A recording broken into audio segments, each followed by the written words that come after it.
সকাল সকাল বাজারে গিয়ে বাবা দেশি শোল মাছ আর দেশি মানকচু নিয়ে চলে এসেছে।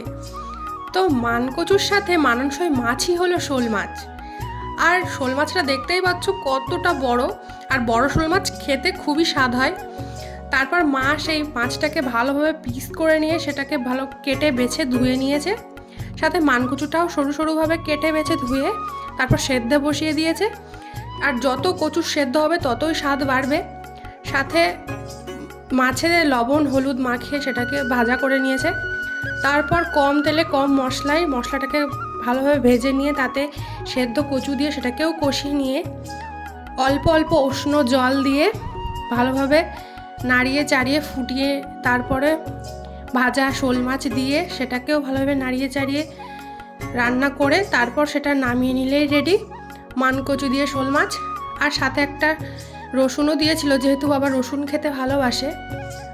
আর সাথে শোল মাছ মানকচু তার সাথে ভাত খেতে সেই মজা ছিল।